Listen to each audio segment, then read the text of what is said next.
It started to happen gradually.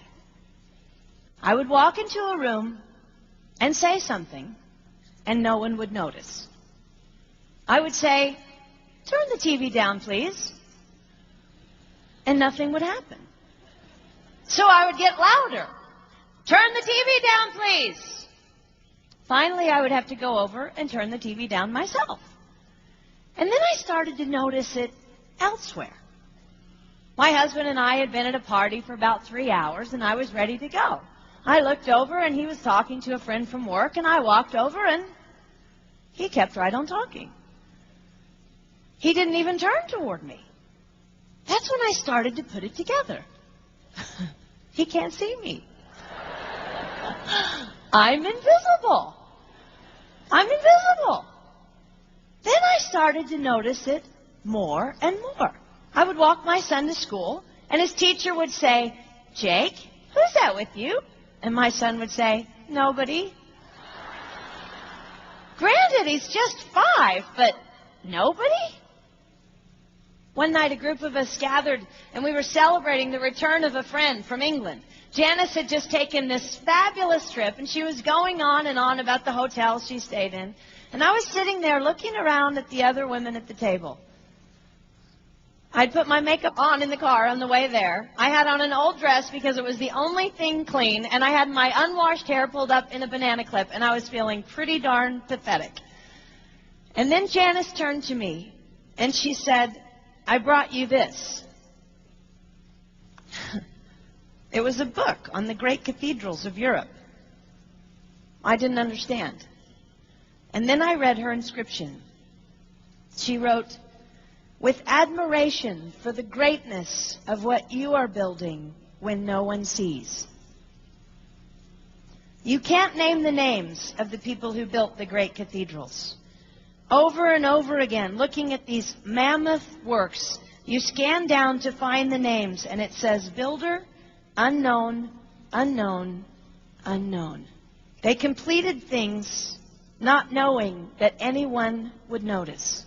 There's a story about one of the builders who was carving a tiny bird inside a beam that would be covered over by a roof. And someone came up to him and said, "Why are you spending so much time on something no one will ever see?" And it's reported that the builder replied, "Because God sees." They trusted that God saw everything. They gave their whole lives for a work, a mammoth work, they would never see finished. They showed up day after day. Some of these cathedrals took over 100 years to build. That was more than one working man's lifetime. Day after day. And they made personal sacrifices for no credit. Showing up at a job they would never see finished, for a building their name would never be on. One writer even goes so far as to say no great cathedrals will ever be built again because so few people are willing to sacrifice to that degree.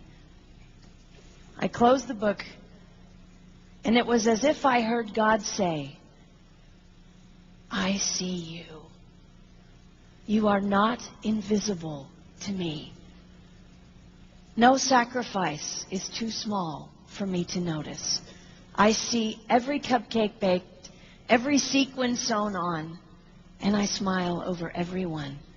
I see every tear of disappointment when things don't go the way you want them to go. But remember, you are building a great cathedral. It will not be finished in your lifetime, and sadly, you will never get to live there. But if you build it well, I will." At times, my invisibility has felt like an affliction to me. But it is not a disease that is erasing my life. It is the cure for the disease of self-centeredness. It is the antidote to my own pride. It's okay that they don't see. It's okay that they don't know. I don't want my son to tell the friend he's bringing home from college, "You're not going to believe what my mom does. She gets up at 4 in the morning and she bakes pies and hand bastes a turkey and she presses all the linens." Even if I do all those things, I don't want him to say that. I want him to want to come home. And secondly, I want him to say to his friend, you're going to love it there. It's okay that they don't see. We don't work for them.